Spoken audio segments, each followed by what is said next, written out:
Well, hello, this is Humanism TV here, and we will be do a comprehensive, easy tutorial of how to make super nice channel art for your YouTube channel using the free and almighty awesome editing program known as Paint.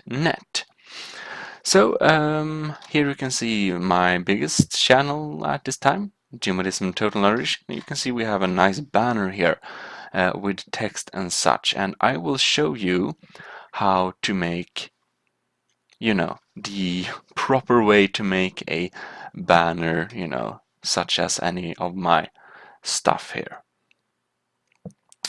So let's make a new project. So I opened up the PaintNet here.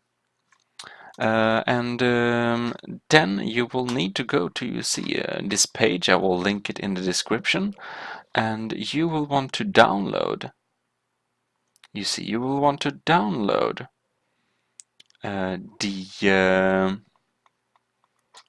template, which is somewhere here. Yes.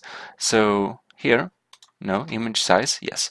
Channel art template, just click this thing and download the zip file, and I put that one in this little box here.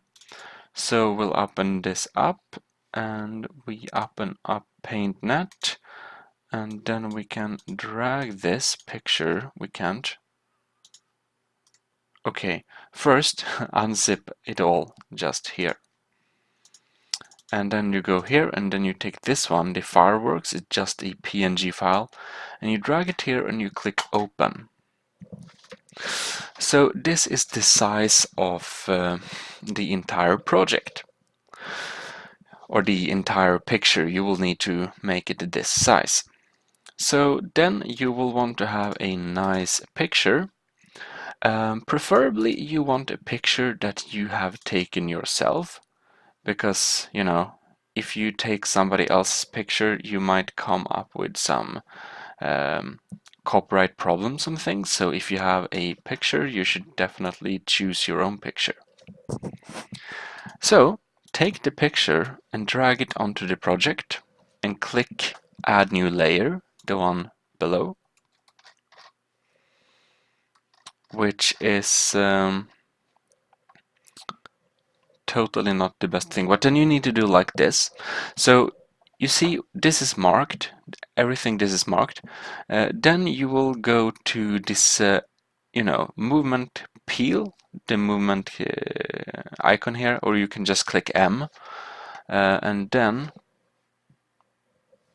M. You're supposed to be able to click M. Oh well. And then you just take this, hold Shift, and drag it down to a smaller proportion around the size of the other one. Then you just click Ctrl C, that is copy. Okay, and now you just undo until you imported this file. Now you will go down here in the corner, down in the right, and click Add New Layer, and on this layer we will paste our picture. Now, you see this layer is here, but you actually want to move down this layer by clicking the arrow here. Mark the background layer, and then we go to settings here, and we go down and take the opacity down to maybe 79 or something like that, because you can see here are the different devices: the desktop maximum, the tablet, the desktop minimum, and mobile. And then there is the television, which is completely irrelevant, because the television, it's really big and you don't want to cover the whole thing with images, because the maximum file size of this is 4 megabytes, and it's simply this way that if you cover the whole thing with images, this little thing in the middle here, this area, will be very bad quality. So what we do is we adapt it to only be really nice looking for mobiles and PCs, which is all the traffic basically anyways. If you have this part and this part below picture as well, then the quality will be very not good. Oh well, we will adjust this image, so we hold shift and drag it. Oh no, not that one. Just click undo. So we mark this one, the layer down here, and we click hold shift and drag. So thing is, if you don't hold shift, you can accidentally do like this, and that's not what I want, so just Ctrl Z to undo that. Okay, so I hold shift and drag this out until I get to the other side here.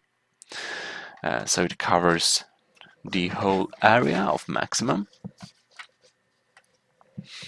And then I need to choose where to draw the line. You know, it's kind of cool to have the sun width a little bit there. So I'll just have it like here, so you just can see the sun in this little box. You can see these markings here. Just like that. And so now we will only see the city rooftops and the sun slightly here. But that's just as we wanted. Now, what you want to do is you want to click this little X here, just remove all the markings. Then you click Add Shapes, and then we go with rectangle. Click here, so it's a full rectangle. Choose the color black or white, you know, very compact colors. And then we do like this, you see. We actually make a new layer. Make a new layer. If you fail, it doesn't matter. So, and place the layer on top. So, we make a new rectangle like this, and we can hold the Control key and scroll to zoom in to make sure it's pretty accurate, and we can just place it down here so we're exactly cover that up. You can see we exactly cover that up. And then you make a new triangle like that outside the box, and you just zoom in, and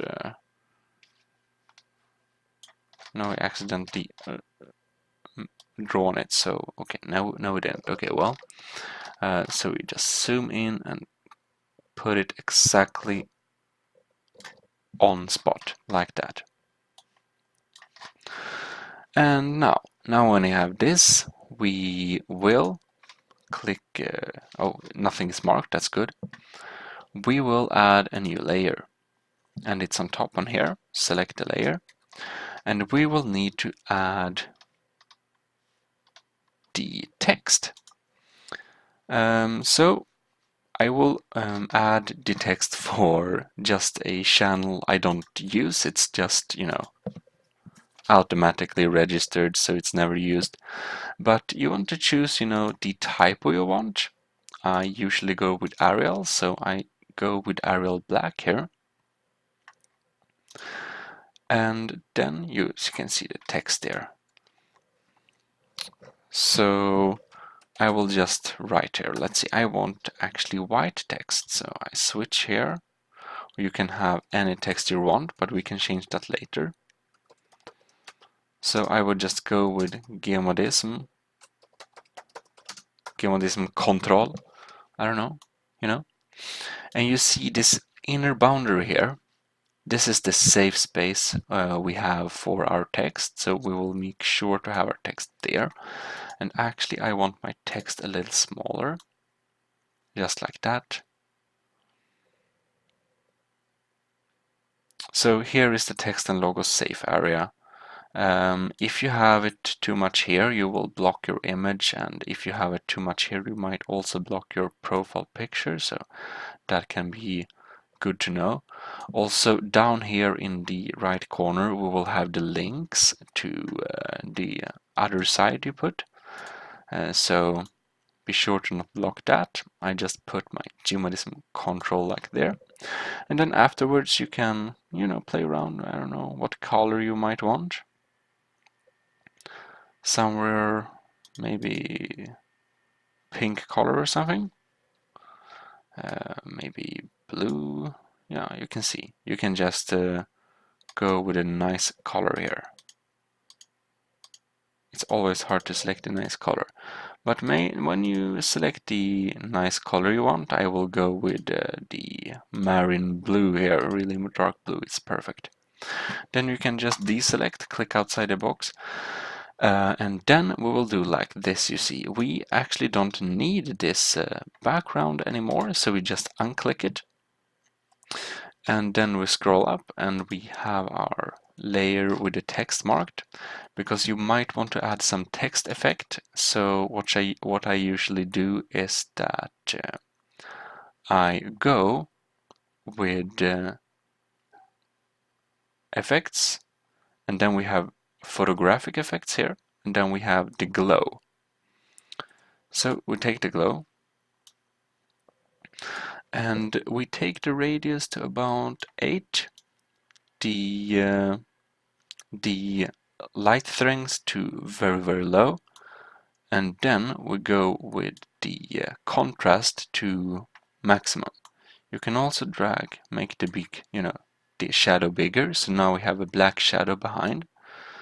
So what we want to do is we want to take this to around 10, and we apply, and then we go to effects, and then we just repeat it, or click Ctrl F until you have the glow you're happy with.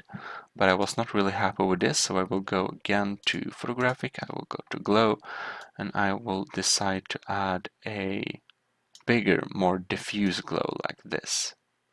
You can also play around with this to make it a little bit lighter, as well as this, but usually you want it dark when you have a color, when you have a colored one. So a bit like that. And then rendering, and there we have it. A little bit fuzzy, but if you make the radius smaller, you will get a more sharp shadow, if that is what you're looking for. Now select the image that you have chosen, and you can go to adjustments, and the most basic adjustment, if you want to make it old style, you can apply the sepia effect. It can be pretty cool for some applications, or you can go with black and white if you want that. What I usually do is I go to this what are called nuances and saturation, I think, and then you can check the color scheme here, so it looks really weird. You can just play around with this if you want a weird thing. I don't know why, and you just click this to reset.